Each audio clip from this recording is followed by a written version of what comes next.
Hello, and welcome to my Modlist showcase, where I give an overview and opinion on mod lists to help find the right one for you. This time, we are looking at My Way, a list created by JD Smith 2816, released for The Witcher 3, and you can check on the list Discord linked below for any changes and updates. Firstly, what is The Witcher 3 My Way? The description reads, this is a Vanilla Plus style mod list, with gameplay enhancements based on the FCR3 mods, and nearly everything from user party tactics. The game should still feel like The Witcher 3, but a much more refined and visually improved experience.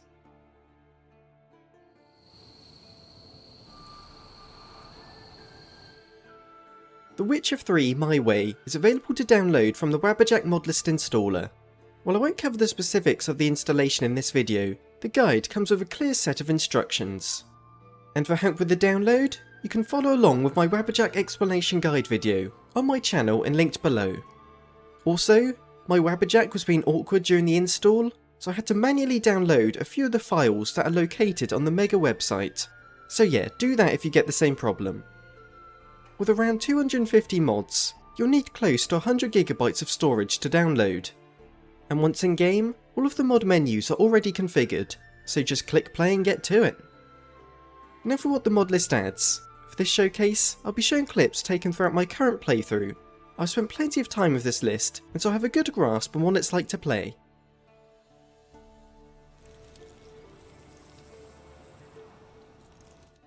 The overall graphics aim to modernise the visuals, while also bringing the tone closer to the original E3 demo for the game. The majority of the updated textures come from the Witcher 3 HD Reworked project, which not only provides higher quality textures for most objects, but is also incredibly loyal to the game's original vision. So much so, that the mod author is supposedly working with CD Projekt Red to provide textures for the upcoming next-gen update. And it's combined with mods like Immersive Wildlife Project and Humans of the Continent to update the textures for all the characters, animals and monsters. Also, the mod's alternative ulnus trees and fall birches update many of the trees to appear more natural. And for the weather, mods like Skellige Winter Weather System and Dense Rainfall add more variation to the climate, providing a great atmosphere as you travel. And finally, the Blitz FX mod adds in modern rendering techniques, which overhauls the visuals. It slightly desaturates the overall look, while making things like fire pop out even more, and even provides improved shadows, anti-aliasing, lighting and more. As for the performance, I honestly felt like the game ran about the same performance as it did when I first played, often holding a steady 60 FPS. And keeping good performance is even better than before, as the Tweaks mod adds sliders for a bunch more graphics options, so you can adjust every aspect of the game to look how you want. And for one last note, it's worth mentioning that the Brothers in Arms mod includes a collection of 1,200 bug fixes and restored content.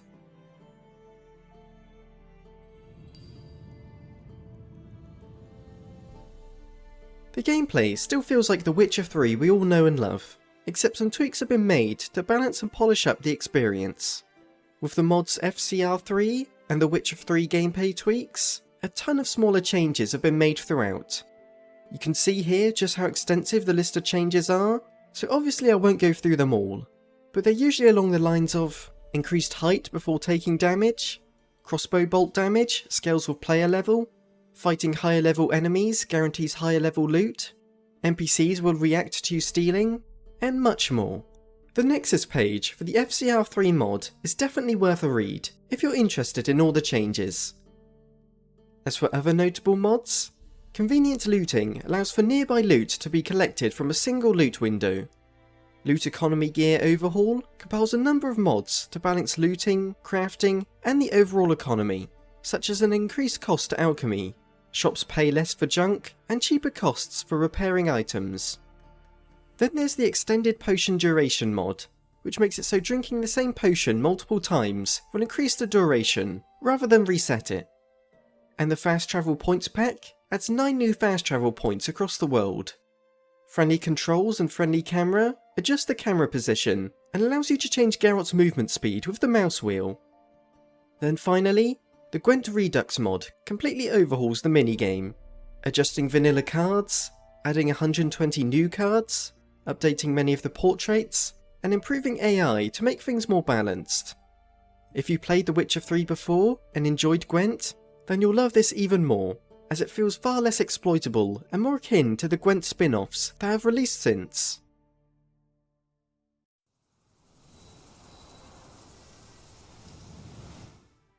Rather than overhauling how the combat feels, this list again focuses on keeping things balanced.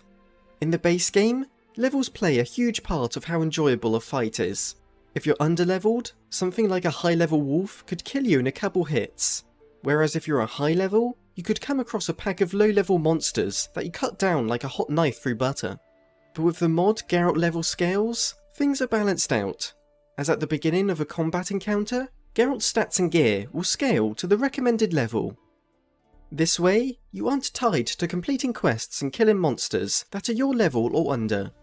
Although, it doesn't necessarily mean harder enemies are made easier, as they'll still have all their powerful abilities you'll need to gear up and prepare for.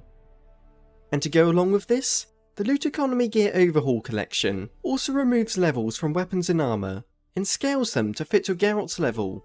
This way, you don't have to throw away a sword you like after becoming too high a level. And there's a bunch of small tweak mods to top things off. For example, the Knockdown Duration mod makes it so knocked down enemies get up slightly quicker, so it's harder to take advantage of a group of fallen creatures. Manual bomb aiming makes it so throwing bombs is much easier, and you can actually see where it'll land. Mutagen bonus nerf reduces the overpowered bonuses you get from equipping mutagens of the same colour. And finally, there's also a stamina regen nerf, which adds delays to regenerating stamina and an increased cost when blocking. With all these small mods, they balance out the combat and often encourage you to not use the same moves over and over.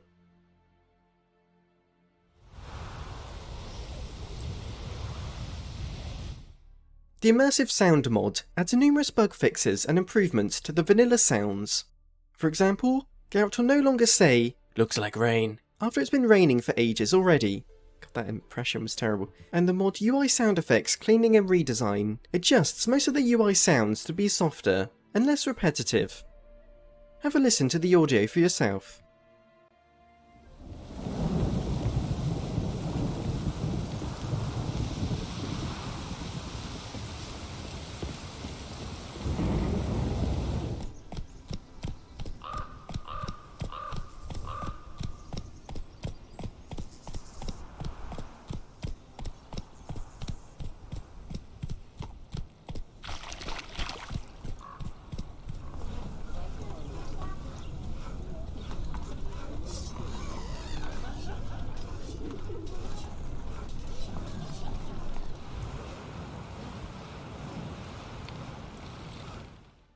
While this list doesn't add new stuff like weapons and armour, there are a few new items of note.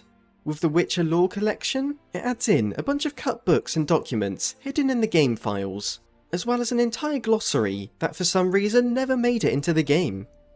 And the mod Geralt the Master Cook adds brand new meals, recipes, and books scattered throughout the world, all of which coming with unique effects and inspired by the official Witcher cookbook.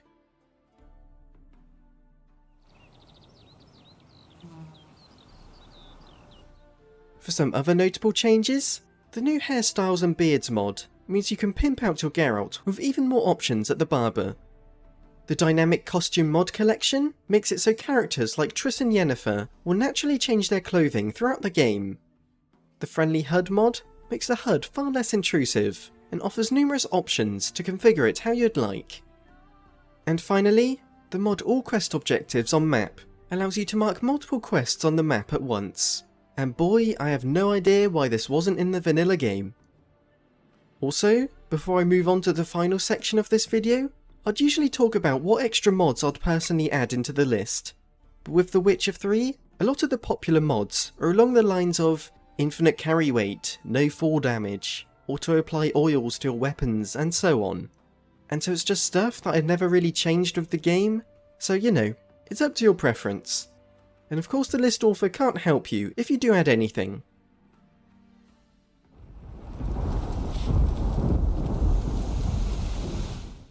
So I'm one of those people that think The Witcher 3 is one of the best games ever made, but even with that opinion, I can still point out some criticisms, and stuff I wish CDPR added.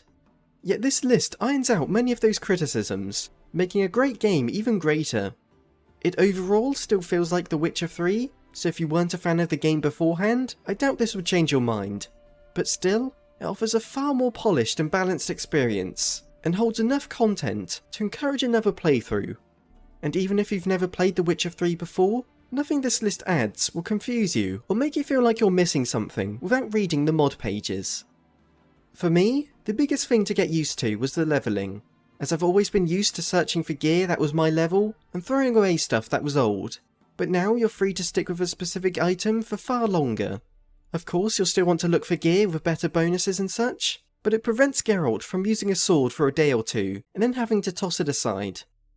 At the end of the day, this list feels like an enhanced version of The Witcher 3, and if you're waiting for the next gen release of the game, honestly, you might as well just play this list. Thank you for watching. If you enjoyed the video, I'd really appreciate it if you gave it a like as it helps the channel grow. I always have a Twitch where I plan on streaming, one day it'll happen, and a Discord if you want to talk about mod stuff or anything else. Other than that, big thank you to my Patreon supporters, Animus Yosho, Emperador Wolf, Jack Ma, Michael Eric, and Christian Howell. And also people who have donated on my Ko-fi account, Cosmic Hero, and Bodenloose Tache. Sorry if I said that wrong. All of these donations help me so much, and they keep me going because all of these videos take so long to make, and with your contributions, I'm able to make them faster, and just thank you so much. And farewell everyone.